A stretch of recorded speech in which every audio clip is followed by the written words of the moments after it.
এখানে মুক্তাদির সাহেব একটু আগে আমাকে বলছিলেন যে সুরমা নদীতে খুব সম্ভব সচিব সাহেবের বক্তব্যের মধ্যে বোধহয় বিষয়টি ছিল যে সুরমা নদীতে বিভিন্ন পলিথিন থেকে আরম্ভ করে প্লাস্টিক থেকে আরম্ভ করে টিন থেকে পড়তে পড়তে যে স্তরটা জমা হয়েছে বেশ পুরু হয়ে গিয়েছে। প্রায় বছরখানেক আগে, তখন তো অবশ্যই আমি লন্ডনে ছিলাম, সেখানে আমি যে কোনো একজন ভদ্রলোকের সাথে আলাপ করছিলাম যার কিছু এক্সপার্টিস রয়েছে এই বিষয়গুলোর উপরে।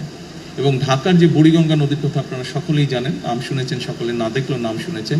সেই বুড়িগঙ্গা নদীতে ওনাদের বক্তব্য অনুযায়ী প্রায় 2 মিটার মানে 5-6 ফিটের মতন প্রায় স্তর জমে গেছে নিচে, এত স্তর জমে গেছে ময়লা জমে জমে।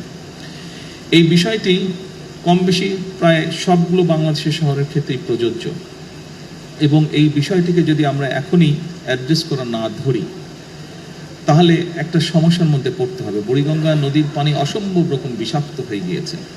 এইভাবে যদি সবগুলো নদী বিষাক্ত হতে থাকে তাহলে একটা অসম্ভব ভয়াবহ পরিস্থিতিকে আমরা সকালে ধাবিত হচ্ছি। কাজেই এই বিষয়ে আমাদের মানুষকে সচেতন করতে হবে।